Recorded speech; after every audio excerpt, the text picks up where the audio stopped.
Voilà. Eh bien, bonjour à tous. Donc, je démarre cette conférence, conférence au sommet, sur un sujet qui est un sujet sensible pour les femmes, mais pas que, aussi pour le couple. Qui s'intitule « Comment équilibrer au sein du couple la parentalité et la charge mentale ». Voilà, donc c'est un sujet qui concerne énormément de monde, puisque, oui, ben, bonjour, hein, donc je le fais sur ma chaîne YouTube, en même temps je filme, et sur Facebook et Instagram. Donc vous êtes tous les bienvenus, j'attends que vous arriviez. Donc j'avais envie, parce que c'est un sujet vraiment sensible, cette question d'équilibrer la charge mentale, d'égalité, de réciprocité au sein du couple. Les femmes se plaignent quand même depuis longtemps déjà qu'elles ont majoritairement la charge écrasante des tâches domestiques, des tâches du quotidien, et que ça donne un énorme poids mental et émotionnel, et que c'est souvent elles qui ont le plus la charge que l'homme. Voilà. Et donc ça, c'est un sujet d'actualité. Bonsoir à tous ceux qui arrivent. Je voudrais déjà définir en introduction ce qu'est la charge mentale, puisque là je vais parler de charge mentale et de charge parentale. Et ce concept, je ne sais pas si vous le savez, mais pour rappel, il a été élaboré dans les années 80 par une sociologue, Monique Eco, qui a défini la charge mentale comme étant un fardeau psychologique et émotionnel qui est associé à la gestion des responsabilités de la vie quotidienne, mais qui crée un poids mental. En fait, on y pense tout le temps, et un poids émotionnel. C'est-à-dire, vous savez, c'est les to-do list qu'on fait tout le temps, et qui nous semblent écrasantes, qui nous perturbent. Vous êtes au boulot, vous pensez que vous avez oublié d'aller au garagiste, qu'il faut récupérer tel enfant, qu'il va falloir s'occuper de ça, de faire telle course, etc. Et donc, à ce titre-là, Monique Eco, elle en a fait un concept. C'est intéressant d'ailleurs, moi je ne le savais pas, c'est en travaillant dessus que je l'ai appris, que effectivement le concept de charge mentale est arrivé que dans les années 80. Et donc, c'est quand on fait des to-do list où justement, il faut tout planifier, tout organiser à l'avance, au travail, à la maison, planifier les repas, les rendez-vous familiaux aussi, parce que souvent on dit que c'est plutôt les femmes qui s'occupent de ça. Dans la gestion du quotidien, c'est souvent elles qui sont plus alourdies dans la planification du quotidien des repas. Des rendez-vous, comme je disais, familiaux, c'est souvent elles qui s'occupent des liens familiaux, des anniversaires, de contacter la belle famille, etc. De superviser les enfants, que ce soit, là c'est la parentalité, dans les devoirs. Alors après, il peut y avoir justement c'est la question de qui fait quoi. Est-ce qu'il y a un équilibre au sein du couple, et est-ce que c'est facile de maintenir cet équilibre, cette égalité qui est largement demandée d'ailleurs du côté des féministes. Ça fait partie des revendications des féministes. J'ai été regarder aussi en quoi les féministes s'étaient mises sur ce sujet. Hein. Mais ça fait longtemps, mais parce qu'il y a des enjeux justement là-dessus. Simone de Beauvoir, elle a fait un peu du tort là-dessus, parce qu'elle disait que les femmes conservent le monde et les hommes le changent. Donc en fait, en clair, elle disait, derrière cette phrase, c'était les femmes qui sont au foyer, qui s'occupent le plus des tâches logistiques et des enfants. Elles conservent le monde, c'est-à-dire que elles sont à l'arrière-plan, quoi. Elles ne sont pas sur la scène publique et elles ne changent pas le monde. Donc ça dévalorise quand même toute cette activité soi-disant féminine qui est liée à la parentalité. C'est quand même elle qui s'occupe le plus souvent du foyer. Et donc, en ayant dit ça, ça fait une levée de bouclier qui fait que les féministes, elles se sont emparées de cette histoire en disant mais non, mais on a le droit à l'égalité, c'est pas normal que ce soit tout le temps nous il y a quelque chose de juste là-dedans qui passons notre temps à être comme des chefs de projet, en fait, hein, accablés par la logistique. C'est nous qui avons en charge. En fait, c'est ça que la charge mentale chez les femmes, souvent par rapport aux hommes, c'est ce qu'on dit. C'est que les femmes sont désignées comme des chefs de projet, en fait. Et les compagnons, presque par assignation des rôles, savent que, imaginent ou prétendent, c'est un préconcept en fait, voilà, c'est même pas identifié comme tel, mais un préconcept, c'est-à-dire on présuppose que la femme, elle est là comme un chef de projet pour superviser toute la partie du quotidien, de la logistique, voilà. Et en même temps, elle travaille, mais c'est quand même elle, la chef de projet, qui est censée le faire. Et là, je parle surtout des femmes qui travaillent, et en même temps que les hommes. Alors là, je ne suis pas sur les sujets du live d'habitude, juste pour dire Patrick. Là, je suis sur la charge mentale équilibrée au sein du couple, la parentalité, la charge mentale, qui est un vrai sujet. Alors, je réponds en même temps à vos questions. Dans un couple parental séparé, le père a le style d'attachement évitant la mère anxieuse. Comment équilibrer la charge mentale quand le père n'apprend pas l'éducation positive? Alors ça fait aussi partie des questions annexes de ce sujet. C'est vrai que souvent, il peut y avoir un manque d'envie de s'informer. C'est quoi l'éducation positive déjà? Est-ce que c'est ce qu'on apprend en pédagogie? Est-ce qu'il y a envie de s'informer de ce que c'est que la fonction parentale, bien exécutée, enfin correctement exécutée ou pas? Donc on ne peut pas forcer les gens à se former déjà et à s'intéresser à ces sujets-là. Après, dans des contextes comme celui-ci, je dirais que du coup, tu vas te retrouver avec la responsabilité de la parentalité. Enfin, c'est toi qui vas, et en plus, si tu es anxieuse, tu vas t'en occuper plus que lui, puisqu'il va y avoir une forme de désintérêt de sa part. Donc là, tu te retrouves à être vraiment comme un manager, en fait. C'est moi qui... De deux choses une. Pour le prendre plus facilement, parce que c'est compliqué quand tu sais que c'est toi qui as le plus de charges, parce que tu es séparé et que de toute façon, il s'investit moins que toi. Et c'est comme ça. Donc là, c'est un état de fait. Donc pour le vivre le mieux possible, en fait, c'est toi la chef de projet. C'est toi qui a la responsabilité, qui est le chef de famille, en fait, quasiment, même si... voilà. C'est moins tu attends, à mon sens, moins tu attends qu'il soit à la hauteur et au rendez-vous de sa fonction parentale, voilà. Plus tu prends les choses en main, plus tu les gères comme toi tu veux, sauf s'il veut, sauf s'il est d'accord pour que tu lui délègues quelque chose. Mais s'il n'a pas envie de se former, s'il n'a pas envie d'être présent tellement, eh bien, c'est toi qui reviens, c'est à toi que revient la responsabilité de t'occuper des enfants, de gérer tout ça en fait. Et donc ça va être à toi, dans des cas comme ça, quand vous êtes solo à vous occuper de la famille, de l'éducation, de la logistique et tout, ce qui va être super important pour ne pas être complètement épuisé, terminé en burn-out, c'est de prendre soin de soi. Même pour ceux qui sont pas, d'ailleurs qui sont en couple, et quand c'est les femmes qui ont quand même plus la charge mentale que les hommes, c'est encore fréquent aujourd'hui, l'invitation c'est pour pas tomber dans un état d'épuisement, c'est de ne pas s'oublier en fait, parce que le problème de beaucoup de femmes, c'est de s'oublier, c'est d'être sacrificielle, c'est de vouloir tellement, c'est d'investir, c'est tellement d'être une bonne mère, d'être que le quotidien, que tout tienne en place, que la maison soit propre, que les courses soient faites, et c'est honorable. C'est juste qu'il y a une telle charge, c'est ça la charge mentale, un tel poids, que du coup, ça oblige à travailler avec l'enfant intérieur. Vous n'avez pas le choix. Soit vous êtes en contact avec le fait de ne pas s'oublier, de prendre soin de soi, avant de prendre soin de tout le monde. Parce que si vous ne faites pas ça, et ça c'est une injonction obligatoire, vous n'avez pas le choix. Si vous ne vous occupez pas suffisamment de vos besoins, de vos envies, et que vous ne prenez pas des temps que pour vous, vous allez craquer, quoi. Parce que quand on s'occupe d'enfants, c'est hyper prenant. Et si vous êtes dans le sacrifice, vous allez être super mal. Bon. Comment équilibrer la charge... Attends.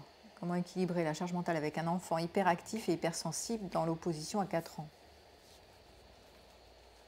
Comment faire avec un enfant qui est dans la violence envers les objets et frappe les enfants? Là, il faut te faire aider. Hein. C'est sûr que toute seule, si tu es une femme, ça va être un peu compliqué. Ouais. C'est pour ça que j'aimais bien la formule tribu. Moi, je trouvais bien quand vous êtes en mode, là, tu as l'air plus célibataire, c'est-à-dire que le père, il n'a pas l'air très présent dans l'histoire. Là, il faut se faire aider, en fait, parce que sinon... c'est pour ça qu'en tribu, ils s'entraidaient, parce que là, toute seule, voilà. Oui, alors, attends, qu'est-ce qu'il me dit, là? Attends. Alors moi, le père de mon fils est en prison et donc parfois j'ai du mal à laisser garder mon fils. Oui.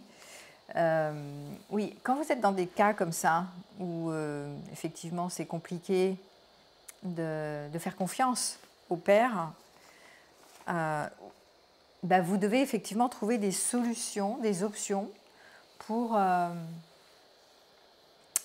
je dirais, déléguer, pour trouver de la solidarité. Parce que si vous faites confiance en personne, vous allez y retrouver à tout faire toute seule et c'est juste un truc de dingue, quoi. Donc souvent ce qu'on dit, on le dit dans les stages de gestion du temps, hein, je donnais les cours de gestion du temps, on dit gérer les priorités et quand c'est possible de déléguer sur des babysitters, sur des amis d'amis, sur des gens qui ont des enfants comme vous, de trouver des options d'entraide et de solidarité parce que sinon vous n'allez pas, si vous voulez trop bien faire et tout faire, vous ne pouvez pas vous en sortir, il faut se faire aider. Dans des périodes comme ça, c'est vrai, quand les enfants sont petits, il y a un tel investissement que si, vous ne prenez pas soin de votre propre enfant intérieur, vous ne tenez pas le coup, vous finissez en épuisement, donc vous n'êtes pas du tout efficace. Et c'est vraiment important de trouver des appuis, de faire confiance à des personnes que vous choisissez sur le volet. Voilà. Et ça peut être souvent, moi les options auxquelles j'avais pensé quand j'avais des enfants petits, c'était d'autres parents comme moi. Voilà. On s'entraidait comme ça, ou des babysitters, mais bon, parfois ça peut être onéreux, donc de trouver des manières de se déposer un peu quand vous n'êtes pas en couple classique. Moi, mon intervention, elle était plus au sein du couple, quand vous êtes en couple. Là, les exemples que vous me donnez, vous n'êtes pas en couple, en fait, vous êtes dans un couple séparé où ça ne fonctionne pas. Voilà. Mais moi, j'étais plus dans l'idée de donner des conseils quand vous êtes en couple et que vous vivez ensemble. Voilà. Et que c'est compliqué parce que c'est souvent la femme qui se fait tout le boulot, qui est donc celle qui est assignée aux tâches, donc ménage, courses... voilà. Et ce qui est considéré, oui, ce que je disais, ce qui est vu par le mouvement féministe en général, c'est que justement, elles sont assignées à des tâches quotidiennes comme ça, qui ne sont pas des tâches valorisantes, valorisées. C'est pas vu comme quand tu vas bosser en entreprise et que tu te sens utile et que voilà. Tu prends ta place au niveau du statut social, tu prends une place dans le monde. C'est valorisé, c'est quelque chose qui est productif et souvent qui est valorisé sur la scène publique. Quand tu es au foyer ou quand tu t'occupes beaucoup de la maison, en genre bonne mère, où tu veux que tes enfants deviennent... que tu mènes une éducation où tu veux que ce soit correct, que les devoirs soient faits, que quand même que la logistique soit en ordre, que la maison soit propre, que les courses soient faites, qu'ils ne mangent pas n'importe quoi. Enfin voilà, quand tu as envie que ça se passe bien, en fait, il y a une charge énorme, en fait. Il y a un poids énorme du quotidien, des contraintes, et tu ne peux pas y échapper. Tu ne peux pas planer avec des enfants, c'est juste pas possible de planer à 100 lieues parce que ça te rattrape, en fait. Il y a sans arrêt quelque chose à faire. Et c'est très compliqué de se reposer, surtout en plus il ne dort pas, etc. Ça va être vraiment compliqué. Donc du coup, le problème c'est que ce n'est pas quelque chose qui est valorisé. Souvent ce qui est valorisé, on le sait, puisque de plus en plus, à partir du moment où les femmes sont arrivées sur le marché du travail, le statut de mère au foyer était déjà dévalué. Voilà. Et si les femmes elles-mêmes rajoutent une couche en dévaluant ces tâches, bah, elles vont attendre de la gratification où? C'est un peu le problème, quoi. On se demande où c'est que vis-à-vis d'elles-mêmes, elles se donnent de la reconnaissance, des signes de reconnaissance. Voilà. Donc, c'est marrant, mais c'est vrai que ça devrait être considéré, le fait de s'occuper des enfants, de la maison, de la logistique, c'est un tel boulot, mais c'est juste énorme. Moi, je sais que quand je le vivais, je trouvais que c'était plus dur comme métier, c'était un deuxième métier, je trouvais que c'était plus dur que de bosser. Que quand j'allais bosser, moi j'étais formatrice en entreprise, ou psy, même quand j'étais au cabinet, mais je trouvais ça plus facile, même si c'était un métier qui était quand même à l'arrache, quoi. C'était quand même, fallait assurer. Mais je trouvais de toute façon plus facile que de rester toute la journée à la maison avec les enfants, les amener, les ramener, l'école, le machin, et le mercredi, et aller, retour. Enfin bon, c'était un truc de dingue, quoi. J'avais l'impression de ne pas souffler. Et ça fait partie d'une période active comme ça, où effectivement, souvent, c'est quand même dans les rôles, et c'est pour ça que les féministes montent au créneau, c'est quand même la femme qui est désignée comme la superviseuse en chef de toute cette question, et que l'homme, il dit souvent qu'il va mettre la main à la pâte. C'est pas moi, en tout cas de ma génération, il disait pas, bah non, nous on fait rien, on va bosser, et toi tu fais tout. C'était pas du tout ça. C'est plutôt, on est d'accord pour vous aider, les femmes. La plupart, ils font ça quand même. Hein. Mais après, après, c'est pas très clair. C'est comme s'ils attendent, qui sont les secondes mains, quoi. Voilà. C'est comme s'ils disent, bon bah oui, bah tu m'appelles si tu veux que je t'aide. Dis-moi où c'est que tu veux que je t'aide. Mais c'est comme s'ils prennent pas les initiatives en mode. Ils ne se rendent pas compte de. Je pense que c'est ça qui leur est souvent reproché aux hommes, c'est qu'ils ne se rendent pas compte du poids du quotidien, que toutes ces tâches répétitives et contraignantes, comme le ménage qui doit être fait je ne sais pas combien de fois, les repas qui doivent être faits dans le quotidien, les courses et tout, plus le boulot qu'elles mènent, les nanas, donc ça fait énorme, quoi. Donc du coup, même s'ils ont envie d'accompagner les femmes dans ces tâches-là, je pense qu'ils ne prennent pas la mesure du poids de tout ce que ça représente dans un quotidien répété. Tu voulais dire quelque chose? Facile. Ouais, ça marche. Oui, je pense qu'ils ne se rendent pas compte. Je pense que nous, on est dans le rôle. Ouais. Et eux, je sais pas, je pense qu'ils ne se rendent vraiment pas compte. Et que si toi, tu leur dis pas... Moi, ça s'est passé comme ça. Donc, il me demandait et je lui disais, bon, bah, ça serait bien que tu fasses ça, que tu fasses ça, que tu fasses ça. Oui, c'est ça. Voilà. Il faut que tu donnes des directives. Voilà. Parce que voilà, mais tout seul, c'est comme s'il ne prend pas les... C'est ça le truc, c'est ce qu'on reproche aux hommes. Ouais. C'est comme si... mais pas tous. Alors là, on ne va pas faire une généralisation, parce qu'il y en a qui sont des vrais papas-poules et qui... il y a des fois, il y a des cas inversés. Majoritairement, ça fonctionne comme ça. Les hommes, ils attendent qu'on leur donne des directives et après, ils mettent la main à la pâte. Mais il y a quand même des cas renversés, il y a des postures renversées, où les femmes, elles en font pas grand-chose, où elles bossent beaucoup, et c'est les hommes qui font les papapoules, qui sont là aux couches, qui font le rôle de la femme en général. Ça arrive aussi, parce que les femmes, elles peuvent être dépressives. J'ai aussi des cas comme ça, il y a des femmes qui sont en dépression, ou bipolaires, ou je sais pas quoi, et donc c'est le père qui est le papapoule, en fait, et qui donne les soins et qui s'occupe de tout parce que les femmes, elles sont un peu à l'ouest. Donc ça arrive aussi, mais c'est quand même pas majoritaire.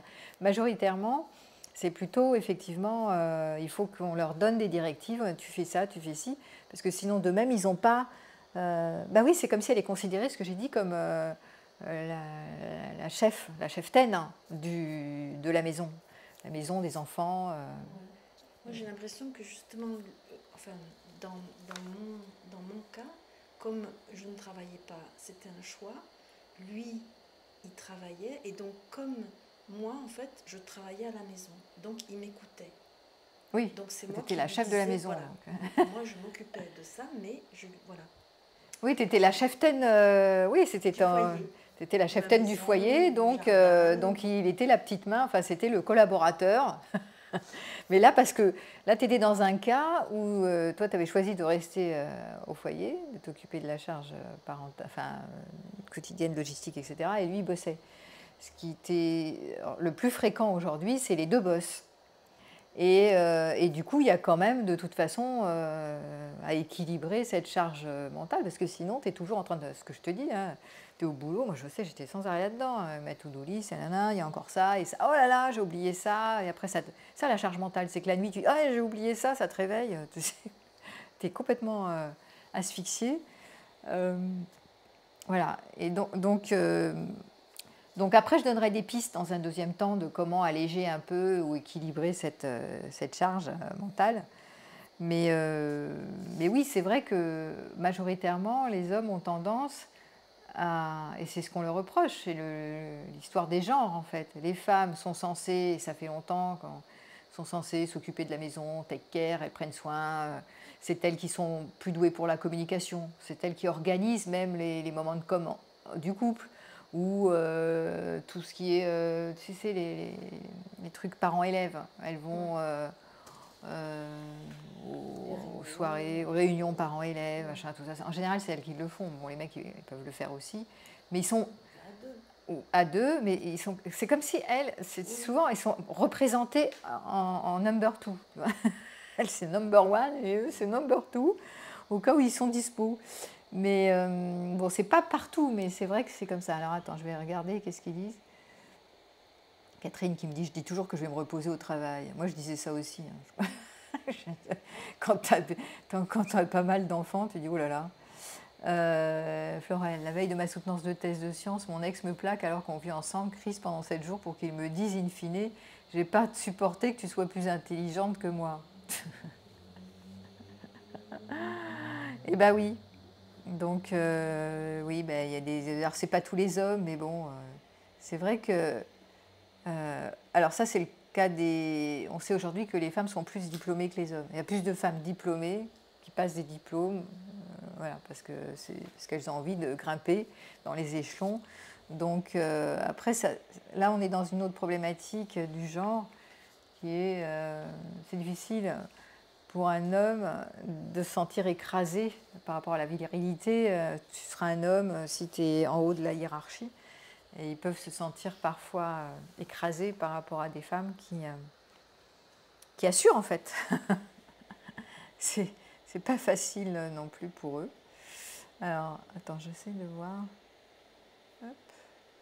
Pourquoi ça ne descend pas? Ok. Ah, voilà. Sa mère, alors qu'elle continue, Florelle, sa mère m'a toujours dit c'est à la femme de gérer une maison, c'est pas le rôle d'un homme. Oui, mais tu sais que dans les générations du dessus, il était convenu que voilà, les femmes s'occupaient de la maison et du foyer et les hommes ramenaient l'argent et partaient, pas à la chasse, mais presque, partaient travailler. Et donc c'est vrai qu'il peut y avoir des empreintes de ces générations du dessus. Hein. Bon, après, il y a eu l'émancipation des femmes, les femmes au travail, etc. Alors, Sabine, j'aurais vraiment aimé être femme au foyer, m'occuper de la famille, mais ce n'est pas reconnu comme un vrai statut, alors mon mari voulait que j'aille bosser en plus du reste. Ah, bah alors là, on est dans une autre configuration. Et ça, c'est plus effectivement de ma génération, de la génération de maintenant, qui veut l'égalité. C'est que du coup, les hommes, ils ne veulent pas entretenir les femmes. Ils ne veulent plus entretenir les femmes. Et ils disent, ah oui, aussi ça, ils veulent... c'est une revendication masculine, puisque vous voulez l'égalité, eh ben vous bossez comme nous, vous ramenez autant d'argent, il faut que ce soit... ça peut être en réaction, mais c'est vrai, et même j'avais même vu ça sur la galanterie. C'est bon, ben, tu veux te porter des bagages, porte tes bagages. Il n'y a pas de raison que je te porte tes bagages. Voilà, sinon j'ai pas envie de jouer au sauveur, et puis vous êtes capable, arrêtez de dire que vous êtes le sexe faible, etc. Donc, des fois tu vois des aberrations. Après je dis pas, c'est vrai que là on est sur équilibré au sein du couple la parentalité, la charge mentale. Et là on peut voir qu'il y a des hommes des fois qui n'ont pas envie de se faire avoir aussi par des femmes qui veulent plus entretenir les femmes aussi comme avant où ils étaient, c'était de bon ton que les hommes au restaurant, je ne sais pas où ça en est, mais c'était toujours les hommes qui payaient, tu vois. Et là, parfois, dans la génération d'après, ils ont dit non, on équilibre, quoi, on fait point commun, etc. C'est compliqué. Je pense qu'à chaque couple doit voir ce qui est juste et pas juste. Au niveau de l'argent, au niveau. Ça doit être négocié, moi, je pense. Toutes les charges après doivent être partagées. Voilà, c'est ça. C'est ça. C'est souvent ce qu'on dit. Il faut que ce soit négocié. C'est-à-dire qu'il faut qu'il y ait quelque chose de l'ordre de. Un sentiment de justice. Que c'est pas moi qui fais tout, toi tu fais un quart et moi je me tape tout. Il faut que ce soit juste par rapport même à l'argent, c'est pareil, que celui qui paye un peu moins, qui gagne un peu moins, je ne sais pas, il faut qu'il y ait un sentiment de justice, en tout cas psychologiquement parlant, pour que ce soit pas trop un lieu de tension, le couple, dans les périodes avec des enfants comme ça, petits, il faut que chacun ait un sentiment que ce soit juste. Et que ça doit être discuté, il doit y avoir vraiment des lieux de discussion entre vous, et des temps de négociation pour voir qui fait quoi, ou comment, et la répartition des tâches. Si c'est, je sais pas, moi je peux faire les courses, toi tu fais la vaisselle, ou moi je fais la cuisine, je prends les trajets avec les enfants, qui fait les trajets, qui descend les poubelles. Est-ce que c'est toi qui descends tout le temps les poubelles et moi, voilà, moi c'est, moi je fais l'aspirateur, ou toi tu fais l'aspirateur, moi je descends les poubelles. Voilà, il faut, et puis dans la répartition des tâches, c'est assez concret en général. Souvent c'est ce qu'on dit qui fait quoi. Il faut qu'il y ait un engagement et que ça fasse, enfin, que ça soit des tâches qui vous fassent plaisir, parce que si vous faites des trucs qui vous gonflent trop, vous n'allez pas le faire. Même si c'est contraignant, par exemple, de passer aspirateur, ok, c'est pas sympa, mais dans ces répartitions des tâches, essayez quand même de faire des choses qui ne vous contraignent pas trop, quoi. C'est bon. Et oui, donc il y a des hommes qui préfèrent que les femmes aillent bosser, c'est comme ça. Alors attends, hop.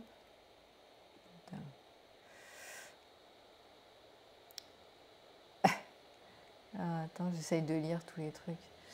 Être en dépression postpartum est une vraie maladie, ce n'est pas comme tu dis être à l'ouest. Si, c'est pris au sérieux, hein, la dépression postpartum, ça c'est pas vrai. C'est pas perçu, c'est pas pris en sérieux. Non, si, c'est vrai, c'est considéré comme... en tout cas, dans les soignants, chez les soignants, c'est pas quelque chose qui est vu de façon légère. Parce que c'est vrai que tu as une charge énorme après l'accouchement, les enfants petits qui pleurent tout le temps, qui se réveillent la nuit, et puis tu as une chute hormonale, et donc c'est normal que souvent, moi ça a été mon cas, hein, mais c'est pris au sérieux. Moi, toi tu dis que c'est pas pris au sérieux, c'est mal perçu, moi je trouvais que c'est très bien perçu, même si c'est pas pris en charge socialement, parce que toutes les femmes ne font pas des dépressions postpartum de toute façon. Mais si il y a un personnel soignant, il y a des gens, mais même au niveau des psys, tu peux te faire accompagner. Hein. En tout cas, hein, la dépression postpartum, tu dis on s'en rend pas compte. Oui, ça peut être. D'ailleurs, c'est vrai, tu peux en parler de ça. Ça peut passer inaperçu, comme si c'était normal que tu sois épuisé, déprimé, épuisé, parce que tu as beaucoup à faire quand tu as un nourrisson. Ça peut être vu comme ça, et en même temps, c'est bien de le détecter, parce que ça peut à force d'épuiser, de tirer sur les réserves, il peut y avoir un système d'effondrement. Donc après, le problème des burn-out, c'est que ça met du temps à se reconstruire. C'est toujours long. Donc ça, c'est important. Là, on est en train de parler d'équilibrer au sein du couple la parentalité. C'est vrai que quand tu as un tout petit bébé, c'est hyper fatigant en fait. Hein, tu viens de te taper l'accouchement, tu es cuite, la chute hormonale, et puis tu as une somme de... Tu n'arrives pas à te reposer, il pleure tout le temps, enfin, c'est hyper fatigant comme truc. Donc c'est vrai que c'est important, tu as raison, de ne pas banaliser la dépression postpartum et d'être vigilante sur son état. Et donc ce que j'ai dit tout à l'heure, je remets ça en circulation, c'est vraiment essentiel de se connecter à son propre enfant intérieur quand on est parent. Et vraiment d'être... souvent, moi je ne le faisais pas assez. Hein. J'étais là, mais oui, j'ai ça à faire, ça à faire, ça à faire. Et donc j'étais d'abord dans il faut faire, parce qu'il faut tout tenir haut la main, hein, et pas laisser tomber, parce que sinon les enfants vont en pâtir, ça va être n'importe quoi. Donc il y avait un côté c'est pas du soi parfait, mais faut tenir, quoi. Sois bon, sois fort, quoi. Assure. C'était plutôt ça, assure. Bon, il y a beaucoup de femmes comme moi. Et du coup, j'étais pas en contact. Moi, j'avais pris une psy à l'époque, je me rappelle, parce que j'étais pas en contact avec mes besoins, qui sont des fois, souvent des besoins de repos, déjà de se reposer. Après, j'avais trouvé le truc de faire une sieste au moment où ils faisaient une sieste, de me coucher, tu vois, enfin de pas faire la bamboula pendant qu'ils dormaient, parce que sinon je récupérais jamais en fait. Donc après, chacun de trouver les réponses adéquates pour vraiment prendre soin de soi. Et c'est sûr que quand on est déjà, en général, quand on est à deux, ça c'est pour équilibrer au niveau de la parentalité, c'est vraiment bien de se faire aider à deux. Parce que quand il y en a un qui n'en peut plus, qui craque parce que son enfant il n'en peut plus, il est excédé, l'enfant, c'est pas l'enfant il peut rien, hein, il est fatigué, il est énervé, il pleure. Toi tu te retrouves toute seule, t'as qu'une envie, c'est de secouer le gosse, parce qu'à bout d'un moment, tu es fatiguée en fait. C'est pas que tu es une mauvaise mère, c'est que tu n'en peux plus, en fait, tu es épuisée. Donc déjà à deux, c'est toujours l'histoire du relais, c'est de déléguer quand c'est possible. Et puis la deuxième chose, ben, c'est quand c'est pas possible, il va falloir penser peut-être à déléguer pas que sur le papa, mais peut-être déléguer, enfin trouver d'autres relais ou d'autres systèmes. En fait, il va falloir trouver des réponses parce que si vous n'en trouvez pas et que vous persévérez, vous allez vous tomber dans un burn-out, ça va être une catastrophe. Et c'est vrai ça. C'est vraiment important de faire un scan quand vous êtes comme ça sous pression. C'est de ne pas mettre trop la pression, d'ailleurs, de ne pas être trop perfectionniste. Si vous êtes trop perfectionniste, déjà qu'il y a une pression énorme, une charge mentale, un poids énorme du quotidien pour être parent et pour s'occuper de la logistique. Si en plus de ça, vous rajoutez une pression d'être parfaite partout, la super bonne mère qui ne veut rien rater, le super ménage, les super courses, le super bio, le super mise parfaite au rendez-vous. Et ça, c'est les syndromes dans notre actualité, hein, au féminin. On voit ce syndrome de superwoman qui doit assurer partout, qui doit gérer partout.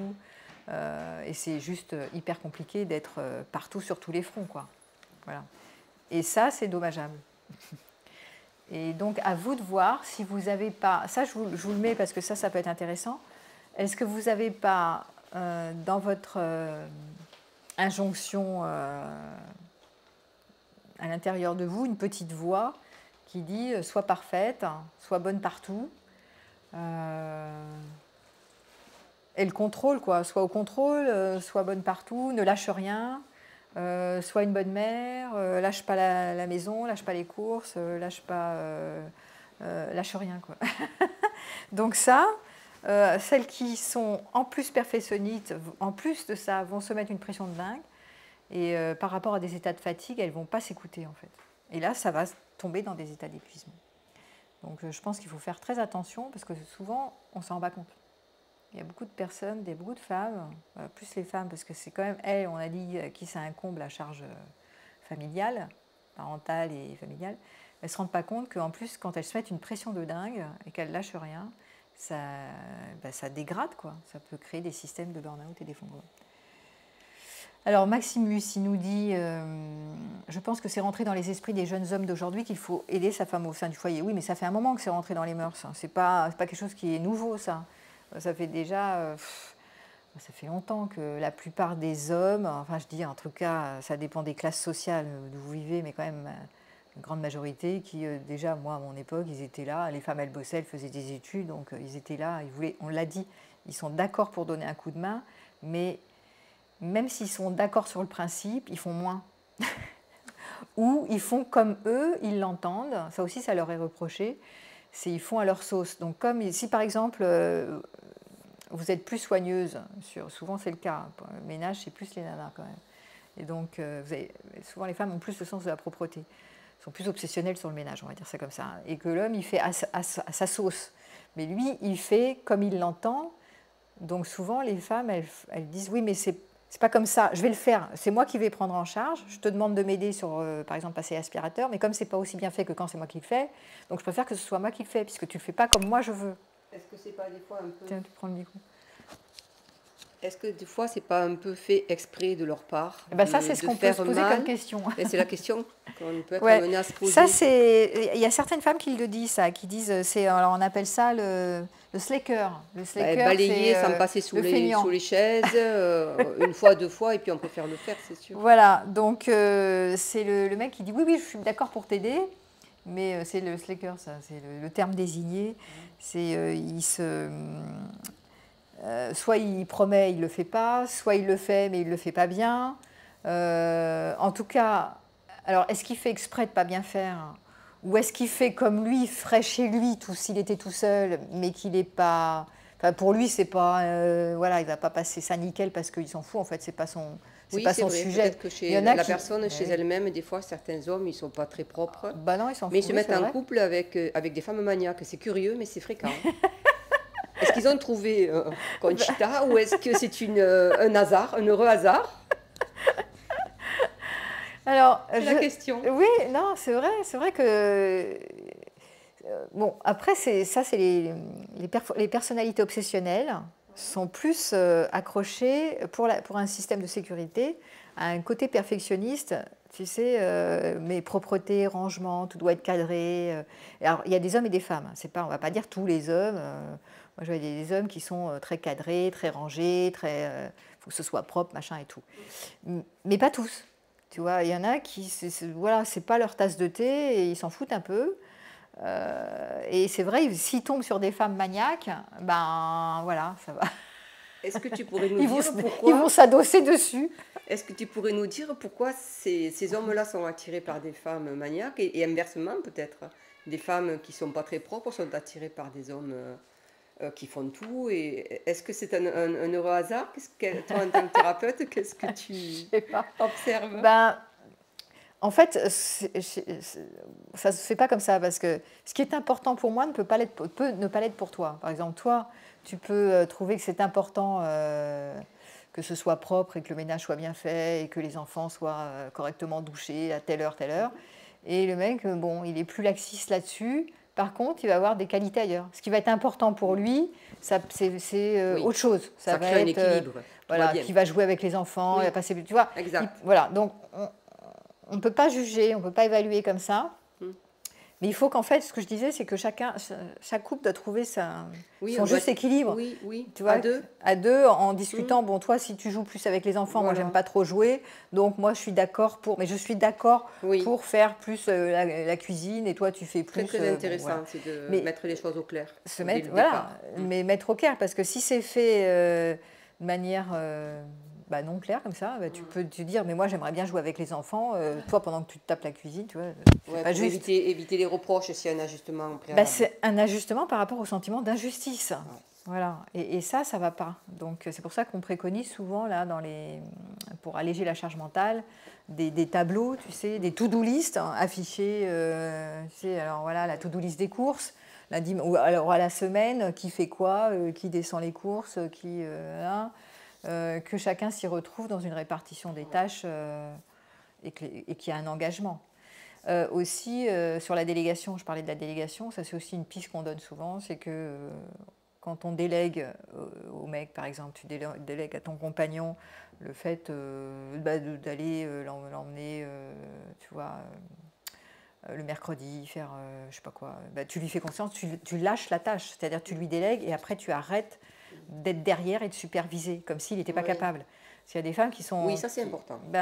Qui lâchent rien en fait. Qui traquent et qui reprochent et finalement elles font tout et quelque part, elles ne sont pas mécontentes de tout faire, certaines personnes. J'ai observé. Il y a de tout. Il y a à la fois des slackers, là, des mecs un peu malins qui en profitent pour un peu feignants, là... qui bâclent les tâches, tu vois, pour pas avoir à s'en occuper. Par exemple, tu fais à peu près, comme ça, tu dis, elle va le prendre en charge parce qu'elle le fait mieux que moi. C'est très efficace, je l'ai observé. Genre, ça se range où ton truc? Elle disait, on fait comment les pâtes al dente? Tu peux me dire, donne-moi un conseil. Genre, je sais rien faire, tu sais. Donc oui, donc il y a ça c'est des stratégies, pas toujours conscientes d'ailleurs, hein, Oui. Là, on dit c'est manipulateur et tout, mais c'est pas forcément conscient. Hein, le fait de, c'est peut-être, bah voilà, ça, c'est pas des tâches qui m'intéressent plus que ça. Je veux bien aider, mais bon, voilà, pas plus que ça.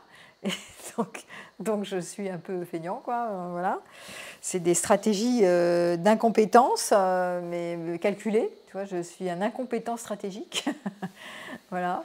Moi, j'ai entendu l'expérience d'un homme qui avait envie d'aider sa femme, mais quoi qu'il faisait, c'était jamais assez bien. Elle allait trouver le truc qui allait pas. Ouais. Donc Ça là, ça aussi, pouvait pas ça c'est marcher. les femmes, on parlait tout à l'heure des femmes trop perfectionnistes Ouais, ça marche et pas. qui sont tellement contrôlantes que quand elles délèguent une tâche, elles pressentent qu'il est incapable, qu'il n'est pas à la hauteur en fait. Il fera moins bien qu'elle, ou pas comme elle veut, pas comme elle l'entend, Ouais, là, il y a pas des assez limites. comme elle l'entend dans sa manière, parce que oui c'est vrai, et c'est souvent sur le ménage, hein, ça peut être plus souvent sur les ménages que, et encore ça peut être sur l'éducation des enfants.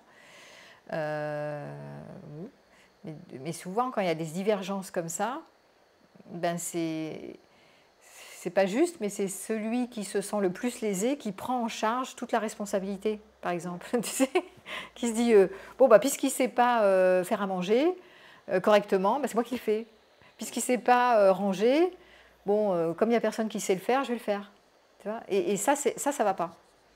Si Parce ça va pas qu'après tu jusqu'à te plains. l'épuisement, c'est pas grave. Mais si la personne qui fait le choix de tout faire, elle Oui, va jusqu'à l'épuisement, mais en général, c'est ça qui se passe. Ça se fait passif-agressif. Je le fais parce que j'ai l'impression que l'autre n'est pas à la hauteur et qu'il ne met pas du sien.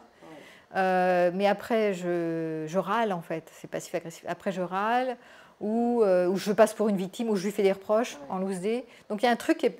Donc, ça, il faut le clarifier au niveau psy. C'est de...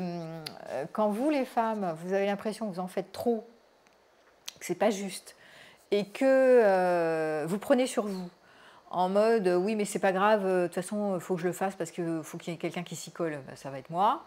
Tant pis, il bricolera, il fera autre chose ou il fera rien, mais il faut qu'il y ait quelqu'un qui s'y colle.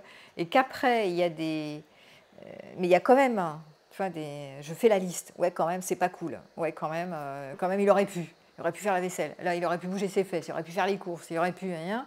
Après vous allez le faire payer en mode je vais déstocker mon agressivité, soit en forme de victime. Ouais t'as encore pas rangé le machin, gna gna gna. Soit j'attaque. Soit je vais commencer à chercher l'amant en me disant là c'est pas le bon mec, là c'est pas le bon mari. Mais moi je pense qu'à ce moment-là, quand les enfants arrivent dans le couple, que souvent on lâche, enfin il faut lâcher quoi. Si le ménage il n'est pas parfaitement comme Oui. il était fait avant, quand j'étais toute seule ou quand on était à deux, c'est pas grave. Ouais. Voilà. Ça aussi c'est un conseil qu'on donne. Hein. On donne de ne pas faire tout voilà, parfaitement, de lâcher un peu voilà, du lest ça- sur le ça- soi parfait. on Ou tu prends une femme de ménage si tu as les moyens. Et là, Voilà, j'avais une amie qui disait oui, mais alors il faut qu'on paye la femme de ménage à deux, tu vois, que c'est pas moi qui me paye tout. Donc, après, c'est vrai que c'est des réflexions à avoir, quoi. Il faut qu'il y ait un sentiment de justice. Que même si je délègue, ou je lâche un peu le ménage, tant pis, je ferai la lessive dans 2 jours, voilà. Parce que c'est moins urgent. D'ailleurs, on le dit dans la gestion du temps, on dit on s'occupe d'abord dans l'immédiateté de faire tout ce qui est urgent et important.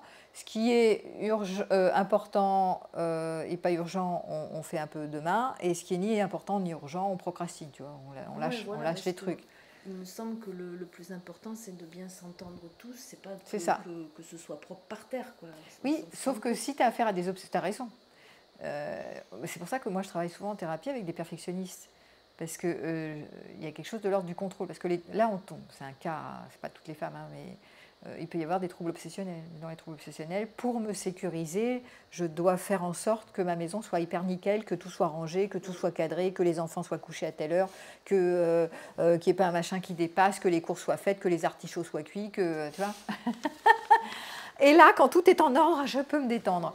Et donc ça, c'est les troubles obsessionnels. Moi, je les ai un peu, donc je vois un peu comment ça fonctionne. Moi, j'étais comme ça, mais c'est vrai que jeune. Mais c'est vrai qu'en plus on va dans l'âge, c'est l'avantage du vieillissement, hein, de la maturité, c'est qu'on lâche, quoi.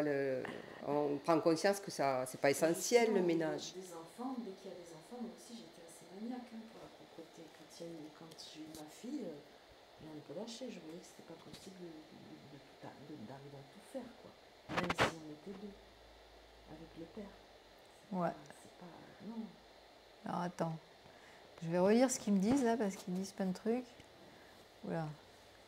Alors, là, là, là. Les pères n'ont pas toujours l'éducation appropriée pour comprendre le fardeau de maman. Oui, ils s'en rendent pas compte, je pense. Oui. C'est pour ça que les féministes montent au créneau pour dire mais c'est bien qu'ils s'en rendent compte parce qu'ils se rendent pas compte du poids du quotidien en fait. Peut-être que les femmes, elles expriment dans un couple à deux, peut-être que moi je ne l'ai pas bien exprimé. Enfin, Ouais. je me suis retrouvée, c'est vrai, une vingtaine d'années après que les enfants sont nés et tout. J'ai eu fait des petits papiers avec toutes les corvées qu'il y a dans une maison. On s'est mis 4 à table, mon ex-mari et moi et les fils. Et j'ai dit chacun prend les corvées de ce qu'il fait dans la maison. Ben, moi j'avais plus du 3/4 rien que pour moi. Bah oui, c'est ça. Oui, c'est ce que disait Femme. Mais c'est bien de le faire. C'est ça aussi, Oui. ça, c'est préconisé. J'aurais dû le faire avant. Mais Qu'on bon. dise le temps que chacun passe, les tâches et le temps que chacun y passe. Oui. Et comme ça, après, tu répartis, tac, tac. Mais ça, c'était une super idée ce que tu as fait. C'est un Parce truc qui que marche je bien. me suis rendu compte que les week-ends, tout le monde avait le temps de se détendre. Moi, je n'avais que le dimanche après-midi. J'ai réalisé qu'il y avait une injustice. Mais en fait, c'est une histoire d'équité des tâches de la famille. Oui, oui, oui. Et c'est vrai que tant que tu ne le fais pas sur le papier en disant attends, mais moi je passe combien de temps sur ce truc quotidien, là, je sais pas, les courses. Des petits papiers pour chaque corvée. Ouais, tu t'en rends pas compte. On s'en rend pas compte parce qu'on le fait comme ça, comme ça vient. Mais c'est vrai qu'on n'est pas comme au boulot. Hein. Des fois, dans certaines entreprises, ils te disent, hein, vous notez le temps que vous passez sur chaque tâche et la rentabilité, etc. Pour les fameux 80-20, tu sais, la loi de Pareto. Tu mets 20% sur qui doit donner 80% des résultats.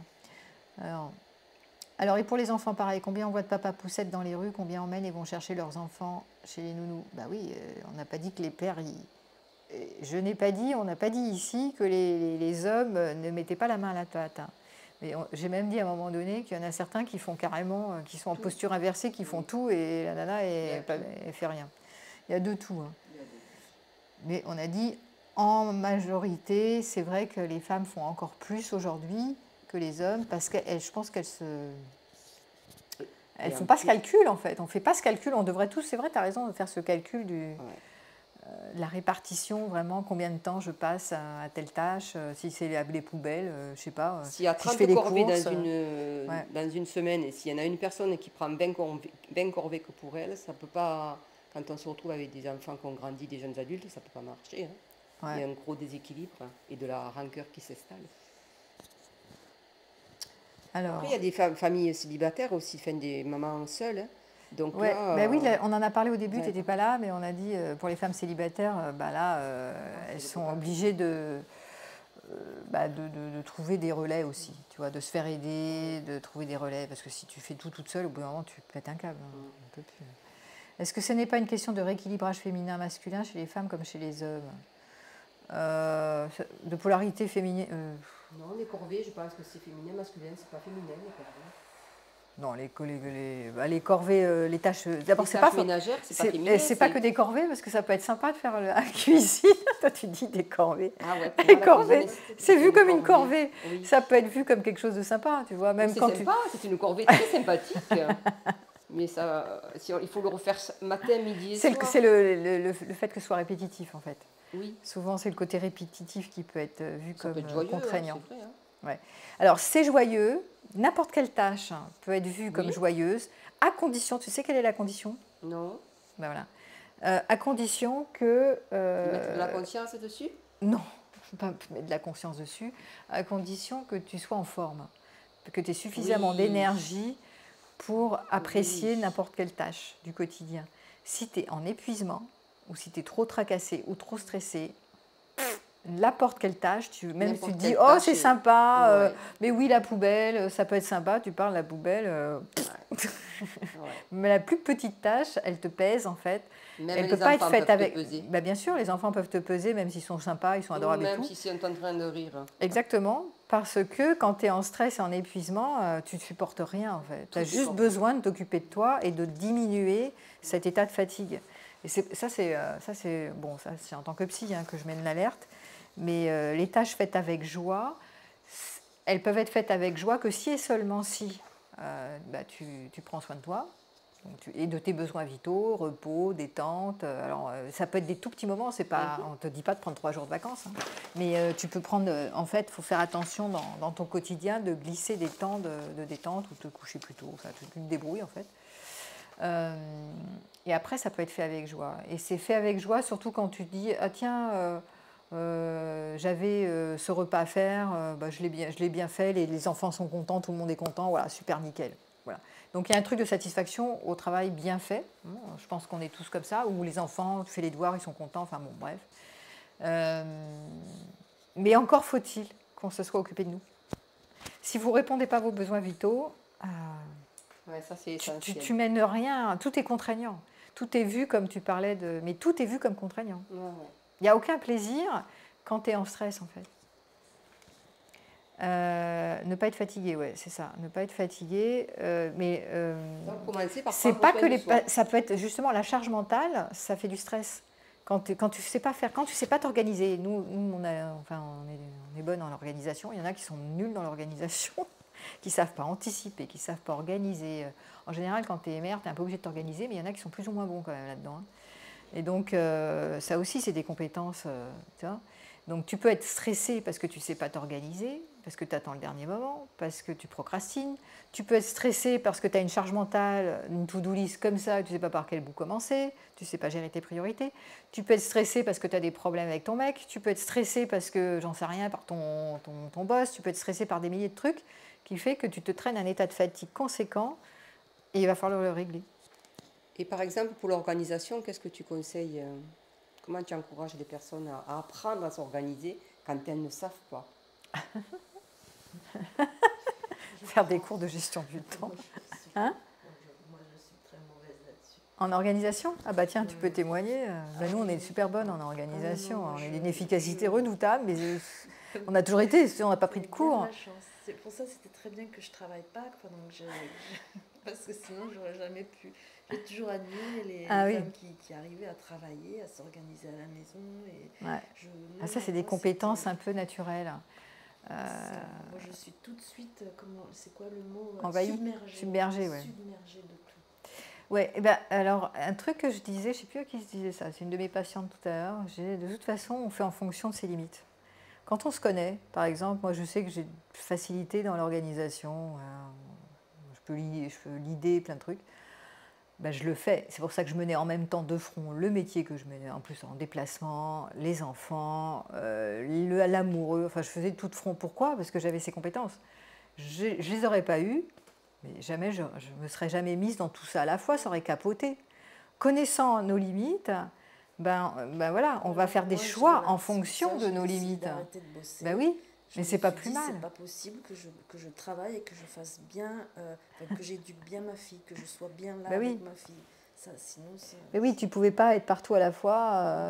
Et voilà. Donc si tu n'es pas très bonne en organisation et que tu voulais te cantonner à être bonne mère, donc tu n'as fait qu'un truc à la fois. Tu n'as pas fait 10 choses, être partout sur tous les fronts. Et le truc qu'on dit, mais c'est pas plus mal. Faire plein de choses à la fois et pas les hommes. Non, moi dans ce cas-là, je mais voilà, bah après, heureusement que tu témoignes que voilà, toi, tu étais plus à même de faire une chose à la fois et pas plusieurs. Mais c'est OK. Mais je crois que c'est important de se connaître pour faire des choix en fonction de ses limites. Et tu vois, et quand tu n'es pas organisé, alors soit tu te fais aider, soit tu prends. Il y a des cours sur l'organisation. C'est l'histoire de ce qu'on fait là, c'est la to-do list en fait. Tu fais ta to-do list, tu fais ta gestion de priorité. À chaque fois, quand tu as fini ta journée, tu fais la did list. Alors la did list, c'est je l'ai fait. Donc tu coches, tu es super contente que d'avoir coché, terminé, tu as rayé tes cases, tu l'as fait. Voilà. Alors moi, mon témoignage, c'est que quand j'étais plus jeune, que j'avais des enfants en bas âge, je pouvais faire plein de choses à certaines périodes, et puis après, je m'écroulais. J'avais tellement d'énergie, je mettais beaucoup de choses en place, et puis après, j'avais une phase où... Parce que tu ne tenais pas compte de tes limites. J'avais des phases... Donc c'était difficile là. Oui, mais parce que t'en faisais, puis toi tu es perfectionniste, donc tu ne t'écoutais pas, t'écoutais pas tes besoins. Cette forme énorme, et du coup ça m'a mené à l'épuisement. Donc tu n'étais pas en contact avec tes besoins, voilà, ça c'était le problème, et on l'a dit, ça c'est vraiment dangereux de ne pas faire un état des lieux, un scan intérieur de où j'en suis dans ma journée. Exactement. Est-ce que je suis encore en forme, est-ce que je suis fatiguée, est-ce que j'ai besoin de me reposer, est-ce que j'ai besoin... ça je sais le faire maintenant par contre. Maintenant, ouais, mais à l'époque tu le faisais pas. Alors, le mieux est de définir qui fait quoi dès le début de la relation sous le toit. Oui, ça c'est sûr que c'est mieux.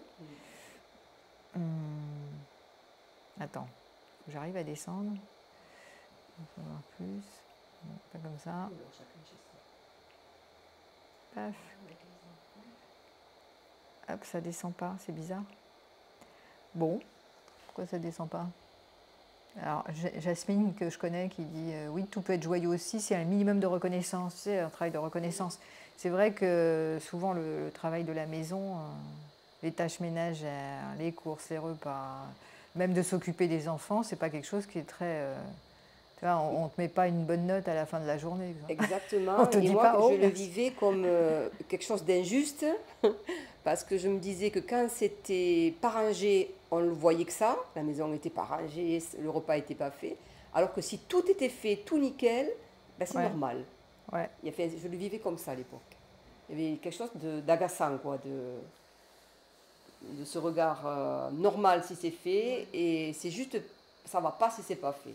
Si les corvées sont oui. pas faites, c'est Ouais. tout Ben le monde ouais. le voit. Enfin, il y avait un truc C'est pour ça que c'est vrai que s'ils peuvent dire merci, enfin, voilà. Mais réciproquement, si c'est ton compagnon qui fait le repas, machin, c'est bien de dire merci. Parce que de mon côté, j'ai eu mon compagnon, il me disait merci.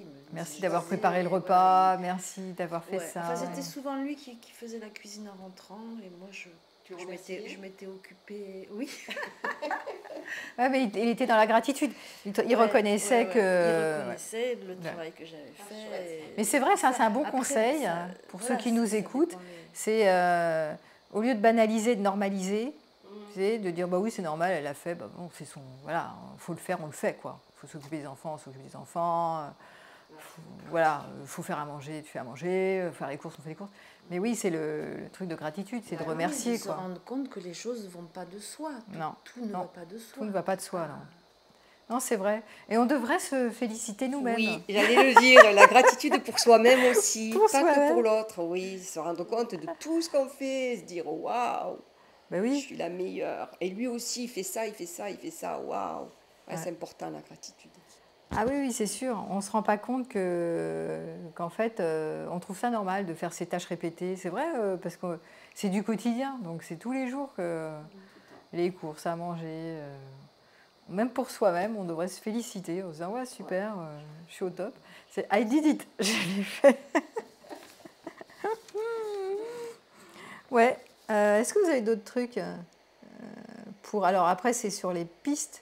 Dire merci, ah bah voilà, Béatrice, dire merci ne suffit pas, exprimer la reconnaissance de ce que cela m'apporte dans mon quotidien. Oui, elle a raison, Béatrice. Quand on est à deux, hein, s'il y a un homme et une femme, enfin, ou si c'est des couples homo, peu importe, exprimer la reconnaissance de ce que ça m'apporte. Ouais. C'est bien de temps en temps faire des moments de dire, bah voilà, je suis super contente que tu fasses ça parce que moi, ça me dégage en fait. Ouais. Tu vois, de dire, moi, si pendant que tu fais, je sais pas, moi, si tu prends le repas en main, bah, moi, pendant ce temps-là, ça me dégage du temps, je peux faire autre chose, quoi. Ou je peux me reposer, ou je peux faire un autre truc. Mais ouais, c'est vrai, c'est une bonne idée. Ouais, c'est essentiel là, de remercier l'autre, d'être dans la gratitude, puis de reconnaître pour soi et pour l'autre. Bah oui, tu as raison. Ouais. Et d'exprimer ce que ça permet de faire pendant ce temps-là, oui, c'est une super idée, ça. Bah ouais, on ne se rend pas compte que, c'est vrai, c'est trop normalisé, ce quotidien, ces tâches. Et ben, c'est ça le problème de la charge mentale, et que c'est pas assez valorisé, c'est pas assez reconnu. C'est comme si c'est normal que quand tu bosses, hein, c'est plus valorisé de prendre sa place sur tu vois, oui. Au niveau social, donc d'aller bosser. Oui, bah oui, c'est bien, tu te sens utile, c'est gratifiant. Mais à la maison. D'ailleurs, quelle expression quand une femme reste à la maison? L'expression. Est-ce que tu travailles ou est-ce que tu travailles? Moi, je travaille pas. Oui, j'ai des enfants, j'ai 3 gosses, j'ai une maison de 100 mètres carrés à entretenir. Je fais toutes les corvées, mais je travaille pas. Et la petite nana à côté, elle s'en va en jupette, travailler, faire ses 8 heures par jour. Et c'est elle qui travaille, c'est moi qui travaille pas. Est-ce qu'il n'y a pas un non-sens de dire que je ne travaille pas? Oui, c'est vrai. Je ne sais pas si vous avez entendu. Cette expression m'agace. Mais c'est vrai, cette expression de... moi, je vais au boulot. Moi, je suis à la maison, je travaille pas. Genre, je travaille pas, je fais rien de la journée. Alors que je vais pas avoir 3 gosses à s'occuper. Une maison énorme, le chien, le machin, c'est infernal. Les repas, tout ça. C'est pas du travail, ça. Ah, c'est plus qu'énorme. Le travail, moi je l'ai dit, c'était incroyable. En allant même plus loin, quand tu travailles comme ça chez toi, donc à t'occuper de la maison, des enfants, des repas, tout ça, je trouve, moi, que c'est plus valorisant que d'aller travailler pour un patron que tu connais pas, que tu vas faire des fois des choses qui ne te servent à rien du tout, qui sont pas, enfin voilà, c'est plus utile, enfin, ça dépend, si tu travailles dans le monde médical ou tout ça, dans le service, enfin voilà, mais si tu vas, j'ai pas d'exemple là. Ça dépend des personnalités. Fabriquer je sais pas, des chaussettes, bon, c'est peut-être utile, mais voilà. Ça dépend des personnalités. Ouais, mais voilà, de trop valoriser justement cette histoire de travail à l'extérieur pour quelqu'un d'autre. Après, quand tu es à ton compte, c'est différent. Mais ça dépend. Il n'y en a pas un qui est plus important que oui, et ça dépend comment tu vois ton travail. Soit tu trouves que... Parce que si tu fais un métier juste alimentaire... c'est pas gratifiant et même toi, tu n'obtiens pas beaucoup de reconnaissance parce que c'est juste alimentaire. Si tu fais un métier qui t'intéresse, bon déjà ça va mieux, tu reçois de la gratification du monde extérieur, tu vois d'autres personnes que ce que tu vois à la maison aussi, sinon tu es un peu dans un monde appauvri, sauf si tu vas voir des parents de parents, etc.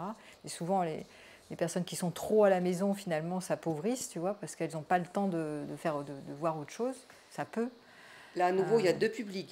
Les gens qui ont de l'argent et les gens qui n'en ont pas. Quand tu as les moyens, même si tu ne travailles pas, tu vas faire du tennis, tu vas te balader, tu voyages, tu vas au ski. Si tu n'as pas d'argent, tu ne travailles pas, tu n'as plus de lien social. C'est la descente. Tu es enfermé dans un... Oui, c'est plus difficile. Là, on parle pour les cadres, les milieux moyens, les cadres moyens. Et c'est vrai que le milieu des classes basses, là, c'est des situations enfermantes en fait. Et en plus, si tu travailles avec un boulot alimentaire, alors là, il n'y a pas de gratification ni là, ni à la maison, ni là-bas. Voire, il y aurait plus de gratification à t'occuper de tes enfants qu'à faire un boulot alimentaire. Donc, on n'est pas tous égaux par rapport à ça. Après, là, on était plus sur la partie équilibrée au sein du couple, la parentalité et la charge mentale. Je pense que ce qui est important, c'est vraiment de voir comment on peut négocier au sein du couple, que ce soit... Pour moi, c'est le sentiment de justice qui va être le plus important. Négociation, tu viens de dire, ça c'est important, la négociation. Il faut qu'on sente que ce soit juste. Ah, on ne vous entend pas. Je vais reformuler. Non, ces réunions en live, on ne les entend pas. On vous entendra dans le... Alors ça va repasser en replay, ça. Quel serait le rôle des grands-parents en cas de postpartum, même si la fille vivait en couple avec un partenaire aidant? Je comprends pas. Quel serait le rôle des grands-parents? Les grands-parents, ils soulagent. Hein. Les grands-parents soulagent quand ils sont présents, parce que les grands-parents, ils ne sont pas toujours présents. Voilà, les grands-parents, ils sont petits, on peut leur... ils peuvent être présents ou pas, et s'ils ne sont pas présents, c'est des relais. Dans les histoires de charge parentale, quand il y a trop, c'est toujours ce qu'on dit, hein, comment vous faites pour déléguer, sur qui vous déléguez. Encore faut-il avoir envie de déléguer. Moi, je sais que je l'ai fait, je faisais confiance. Ça aussi, tiens, on en parlait l'autre jour avec une copine. Je dis, mais moi, j'avais une facilité à sélectionner des babysitters parce que je me déplaçais et je faisais confiance après. Parce que sinon, soit tu as un grand-parent qui est dans le coin, un parent qui est dans le coin pour s'en occuper, soit quelqu'un de confiance.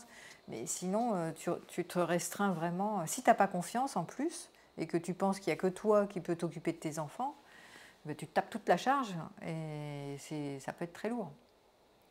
Donc ça va être aussi une question de à qui je fais confiance, comment je fais confiance, est-ce que je fais confiance ou est-ce que je crois qu'il n'y a que moi qui sais m'en occuper et c'est moi qui me tape tout. Et après je pleure que je me tape tout. C'est vrai en plus. Donc, je ne suis pas en train de dire qu'il faut déléguer absolument, mais on peut se poser, enfin en tout cas, cette question elle peut être posée. Est-ce que c'est par manque de confiance pour être une très bonne mère que je ne délègue pas? Et y compris sur le père, hein, des fois. Oui. Moi, je suis une mamie de 48 ans, je garde mes petits-enfants tous les vendredis jusqu'au samedi, et parfois le mercredi. C'est très gratifiant de s'occuper d'eux. Jeune mamie. Là. Oui, elle est très jeune. Oui, lui avoir des enfants jeunes, oui, c'est gratifiant. Hein. Olivier, il me sort. Je ne suis pas concernée, bonne soirée. Oui, il y en a qui ne sont pas concernés par les charges mentales. Voilà. Ouais. Qu'est-ce que je pourrais dire encore sur ce sujet?